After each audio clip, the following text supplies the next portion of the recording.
Bangladesh open university অনার্সের admission এটা কিন্তু স্টার্ট হয়ে গেছে। আপনি চাইলে খুব সহজে কিন্তু আবেদন করতে পারেন। তো পুরো ভিডিও দেখতে থাকুন, পুরো প্রসেসটা দেখাচ্ছি এবং নিয়ম কারণটা আমি বলে দিচ্ছি। কারণ অনার্সে কিন্তু আপনার পরীক্ষা দিতে হবে, ডাইরেক্ট ভর্তি হতে পারবেন না, আগে পরীক্ষা দিতে হবে, তারপর টিকতে হবে, টিকার পরে আপনি ভর্তি হতে পারবেন।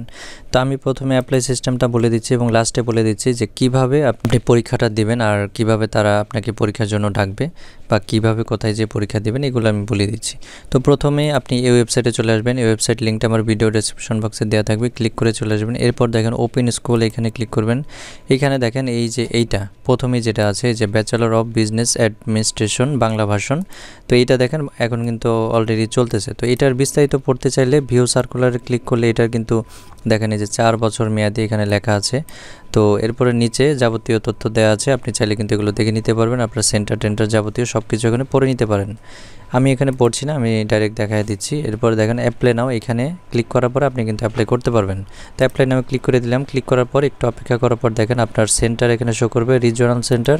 এখান থেকে আপনি আপনার সবচেয়ে কাছে যেটা সেটা সিলেক্ট করলেন। ধরেন আপনি ঢাকা দিলেন। এরপর সাব রিজিওনাল সেন্টার এইখানেও দেখেন ঢাকার আন্ডারে কয়টা সাব রিজিওনাল সেন্টার আছে, এখান থেকে আপনি এইখানেও ধরেন ঢাকায় দিলেন। তো ঢাকার আন্ডারে স্টাডি সেন্টার কয়টা আছে দেখেন, এখানে অনেকগুলো সেন্টার শো করছে। তো আমি এখানে দেখেন এই যে গভট বাংলা কলেজ মিরপুর ঢাকা, তো এইটা আমি সিলেক্ট করছি, অর্থাৎ মিরপুর বাংলা কলেজ এটা সিলেক্ট করলাম। এরপর দেখেন নেক্সটে চলে গেলাম। নেক্সটে আসলে এখন আমাদের বিস্তারিত ফর্ম পূরণ করতে হবে। তো এইখানে খুবই সতর্কতার সাথে আমাদের পুরো ফর্মটাকে পূরণ করতে হবে, কারণ এইখানে আমরা যেভাবে ফর্মটা পূরণ করব সেভাবেই কিন্তু আমাদের আইডি কার্ড এবং পরবর্তীতে যে সার্টিফিকেটটা আসবে সেই সার্টিফিকেটও সেম নামই আসবে। তো অবশ্যই কিন্তু আমার খুবই গুরুত্বের সাথে এই ফর্মটাকে পূরণ করতে হবে। অবশ্যই এই ফর্মটা পূরণ করার সময় আপনার এনআইডি কার্ড বা আপনার পূর্ববর্তী যে সার্টিফিকেটগুলো আছে এসএসসি এইচএসসি এগুলোর কাগজপত্র দেখে মিলিয়ে ম্যাচিং করে সুন্দর করে ফর্মটা পূরণ করবেন।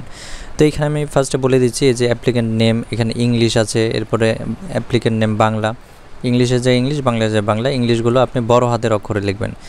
সেম একই সিস্টেম ফাদার্স নেম বা English, father's name Bangla, mother's name English, mother's name Bangla, ঠিক এইভাবে দিয়ে দেবেন। আরেকটা কথা বলে রাখি, এই যে রেড স্টার যেগুলো দেওয়া আছে এগুলো হচ্ছে বাধ্যতামূলক, অবশ্যই আপনাকে পূরণ করতে হবে। আর যেগুলোতে রেড স্টার নাই, যেমন গার্জিয়ান নেম দেখেন নাই, গার্জিয়ান মোবাইল নাম্বার নাই, আপনি চাইলে এগুলো ইগনোর করতে পারেন অথবা চাইলে এখানে দিয়ে দিতে পারেন। গার্জিয়ান হিসেবে পিতা বা মাতা যে কোনো একজনের নাম দিলেই হবে। এরপর date of birth, place of birth, আপনার জেন্ডার, ডেট অফ বার্থ যেমন এখান থেকে আপনার ডে মান্থ ইয়ার জাস্ট এগুলো সিলেক্ট করে দেবেন। এরপর আপনার ন্যাশনালিটি জাতীয়তা, আইডেন্টি টাইপ এখানে দেখেন আপনার জন্ম সনদ দিতে পারেন, আইডি কার্ডও দিতে পারেন। যদি আইডি কার্ড দেন আইডি কার্ড সিলেক্ট করবেন। এরপর এখানে আইডেন্টি নাম্বার অর্থাৎ আইডি কার্ড নাম্বারটা এখানে বসিয়ে দেবেন। আপনার রক্তের গ্রুপ এখানে যেটা আছে সেটা কিন্তু বসিয়ে দেবেন। ম্যারিটাল স্ট্যাটাস, বিবাহিত হলে বিবাহিত আর সিঙ্গেল হলে সিঙ্গেল, বা আপনি এখানে যে ক্যাটাগরিতে পারেন সেটা দিয়ে দেবেন। আমি সিঙ্গেল দিচ্ছি।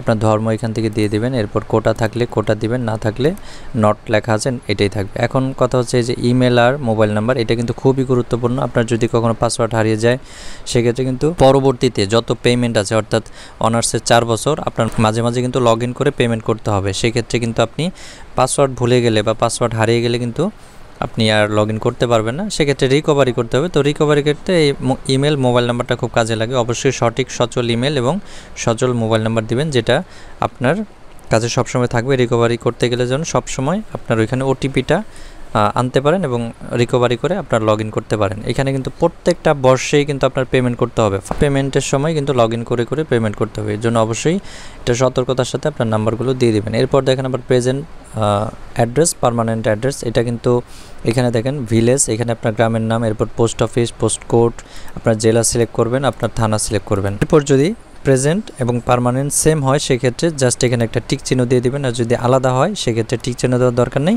আলাদাভাবে সেম স্টাইলে লিখিয়ে দেবেন। এরপর দেখেন ছবি এবং সিগনেচার। ছবি সিগনেচার এখানে ছবি 300x300 পিক্সেল দিতে হবে, সিগনেচার 300x100 পিক্সেল দিতে হবে। তো এইখানে এই ছবি রিসাইজ কীভাবে করবেন এর জন্য আমার একটা ভিডিও আছে, এই ভিডিওর ডেসক্রিপশন বক্সে লিঙ্কটা দেওয়া থাকবে। আপনি জাস্ট ভিডিওটা দেখলে খুব সহজেই মাত্র কয়েক সেকেন্ডের মধ্যে মোবাইলে বা কম্পিউটার যে কোনো কিছু দিয়ে আপনি ছবি সিগনেচার রিসাইজ করতে পারবেন। তো ভিডিওটা দেখে নেবেন।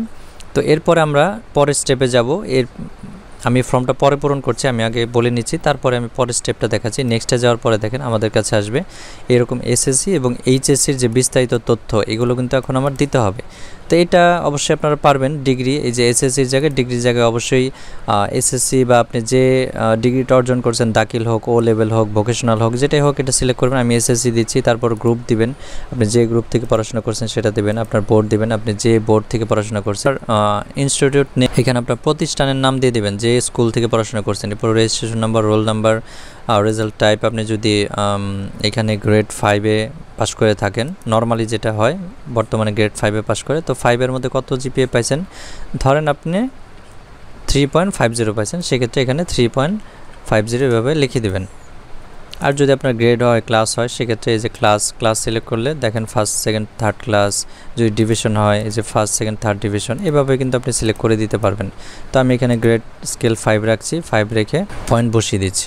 তো এরপরে আপনি আপনার পাসিং ইয়ারটা দিয়ে দেবেন, আপনি কত সালে এসএসসি পাস করছেন। এরপর ডুরেশন, মানে এটা মূলত 2 বছরের কোর্স, এসএসসি 9-10 এই 2 বছর মিলে হয়, এই জন্য তো 2 লিখে দেবেন। এরপর এইচএসসি সেম স্টাইলে দিয়ে দেবেন, এইখানে জাস্ট আপনি এইচএসসি সিলেক্ট করে দিবেন। এরপর group, board, institute name, roll, registration, result type, result, passing year, duration, এখানেও 2 বছর হবে এটাই। তো এই যে এটা কিন্তু অপশনাল, এখানে কোনো স্টার চিহ্ন নাই, তো এটা আপনি ইগনোর করতে পারেন, এটা দেওয়ার দরকার নেই। এরপরে আপনার পুরো ফর্মটা দেখবেন সব কিছু ঠিক আছে কিনা। প্রিভিয়াসে আসলে আপনি আবার পুরো পিছনের ফর্মটা দেখতে পারবেন। সব দেখার পরে সব যদি ঠিক থাকে, সেক্ষেত্রে জাস্ট ফিনিশে ক্লিক করে দেবেন। তো আমি যেহেতু ফর্ম পূরণ করি না, এখন ফর্মটা পূরণ করে আসছি, এরপর ফিনিশে যে বিস্তারিত বাকি কথা বলছি। তো আমাদের ফর্ম পূরণ করা হয়ে গেছে, আমরা জাস্ট এখানে ফিনিশে ক্লিক করে দেবো। ফিনিশে ক্লিক করার পর দেখেন আমাদের এইখানে তাদের কিছু টার্মস অ্যান্ড কন্ডিশন রয়েছে, তো সব কিছুর সাথে আমরা একমত আছি, এই জন্য এখানে একটা টিক চিহ্ন দিয়ে দেবো। এরপরে জাস্ট সাবমিটে ক্লিক করে দিব। তো আমরা দেখতে পাচ্ছি আমাদের কিন্তু সাবমিট হয়ে গেছে। তো এইখানে দেখেন এই যে আমার একটা প্রোফাইল ক্রিয়েট সাকসেসফুলি সফল হয়েছে। তো এখন দেখেন টেম্পোরারি লগইন আইডি দিয়ে দিয়েছে, একটা লগইন আইডি এবং একটা পাসওয়ার্ড দিয়েছে। সেম এই আইডি পাসওয়ার্ডটা কিন্তু অলরেডি আমার যে নাম্বার ওইখানে দিয়েছি, ওই নাম্বারে অলরেডি মেসেজ চলে আসছে। তো এই আইডি পাসওয়ার্ড কিন্তু অবশ্যই আমাকে রেখে দিতে হবে, কারণ পরবর্তীতে লগইনের জন্য আমাদের এটা কাজে লাগবে। তো এখন কথা হচ্ছে, এখন আমাদের যে কাজ সেটা হচ্ছে, এখানে দেখেন আমাদের যেহেতু আমি বলছি এখানে পরীক্ষা দিতে হবে, দেখেন অ্যাডমিশন ফর্ম ফি, এখানে 500 টাকা লিখে রাখছে, অর্থাৎ 500 টাকা আমাদের পেমেন্ট করতে হবে। তো 500 টাকা পেড করার মাধ্যমে আমাদের অ্যাডমিশন ফর্ম ফি দেওয়া হবে এবং পরবর্তীতে আমাকে পরীক্ষা দিতে হবে। যদি পরীক্ষার মধ্যে টিকি, সেক্ষেত্রে কিন্তু আমি ভর্তি হতে পারবো, আর না টিকলে কিন্তু ভর্তি হতে পারবো না। তো এখন কথা হচ্ছে কিভাবে কি করব সেটা আমি বলি। এটা হচ্ছে, ধরেন আপনি এখন নর্মালি এখানে প্রসেস টু পেমেন্টে ক্লিক করে বিকাশ, রকেট, নগদ দিয়ে আপনি পেমেন্ট করে ফেলবেন। তো করার পর এখান থেকে রিসিট দিবে। তো রিসিটটা এবং এটার যে বিস্তারিত প্রোফাইল ফর্মটা আছে এখান থেকে দিবে। এটা আপনি জাস্ট সেভ করে আপনার মোবাইলে রাখতে পারেন অথবা প্রিন্ট আউট করে রাখতে পারেন। এরপর যেটা হবে, কিছুদিন পরে আপনার ফোনে একটা মেসেজ আসবে। মেসেজ এসে তারা কিন্তু আপনাকে বিস্তারিত কোথায় যে পরীক্ষা দিতে হবে, কত তারিখে, কোন সময়ে দিতে হবে, বিস্তারিত সুন্দর করে একটা মেসেজের মাধ্যমে জানিয়ে দেবে। তো সেই মেসেজ পাওয়ার পর আপনি কিন্তু সময় মতো একেবারে ওই মেসেজ কাঙ্ক্ষিত যে স্থান যেটা উল্লেখ করা আছে সেখানে যে আপনি পরীক্ষা দেবেন। যদি পরীক্ষা দেওয়ার পরে টিকেন, সেক্ষেত্রে কিন্তু আপনার প্রোফাইলে এখানে দেখাবে যে আপনি পরীক্ষা উত্তীর্ণ হয়েছেন এবং এরপরে ভর্তি হতে হবে। ভর্তি হওয়া এরপরে খুবই সহজ। আপনি যে কলেজ, যেমন মিরপুর বাংলা কলেজ এখানে সিলেক্ট করা হয়েছে, যদি পরীক্ষা টিকেন, সেক্ষেত্রে নর্মালি আপনার সমস্ত কাগজপত্র নিয়ে সেই কলেজে গেলে আপনাকে কিন্তু সাথে সাথে ভর্তি নিয়ে নেবে। তো এর জন্য আপনি পরীক্ষার সিস্টেমটা অবশ্যই বুঝতে পারছেন। আর কাগজপত্র লাগে বলতে আপনার এখানে এসএসসি, এইচএসসির বিস্তারিত কাগজপত্র, আপনার নাগরিক সনদপত্র, এরপর আপনার আইডি কার্ড, তো এগুলোই আর কি, এগুলো একসাথে নিয়ে যাবেন। আর প্রত্যেকটা কাগজ প্রথম গেটে সরকারি কর্মকর্তা দিয়ে সত্যায়িত করে তারপরে নিয়ে যাবেন। সেটা হচ্ছে আপনার পরীক্ষার পরে যদি টিকেন, ভর্তির সময় নিয়ে যেতে হবে, কিন্তু ভর্তির আগে অর্থাৎ অ্যাডমিশন পরীক্ষা দেওয়ার আগে এগুলো লাগবে না। এই জন্য অ্যাপ্লাই করার পরে জাস্ট আপনি অপেক্ষা করবেন কবে মেসেজ আসে, এবং মেসেজের যে টাইম সময়টা দিবে সেই সময় যায় সেই স্থানে যায় আপনার পরীক্ষা দিতে হবে। তো এখন আমরা নর্মালি যেটা করব, প্রসেস টু পেমেন্ট এখানে ক্লিক করব। ক্লিক করার পরে দেখেন এখানে অনেক অপশন আছে। বিকাশ সিলেক্ট করলাম, এরপরে পে নাও দিলাম। দেওয়ার পরে জাস্ট নর্মালি বিকাশের অপশন চলে আসছে। অ্যাকাউন্ট দিয়ে কনফার্ম দিলে আমার বিকাশের নাম্বার একটা ওটিপি আসবে। ওটিপি আসলে সে ওটিপি বসে আবার কনফার্ম দিলে এরপর আমার বিকাশ পিনটা চাইবে। পিন দিয়ে সাবমিট করলে সাথে সাথে পেমেন্ট হয়ে যাবে এবং এইখান থেকে আমাদের একটা পেমেন্ট রিসিট দিবে এবং আমার একটা প্রোফাইল দিবে। তো এই দুইটা আমরা জাস্ট প্রিন্ট করে রাখবো, সেভ করে রাখবো। তো এইটুকুই মূলত অনার্স ভর্তির সিস্টেম। আপনারা কেউ কোনো কিছু না বুঝে থাকলে অবশ্যই কমেন্ট করবেন।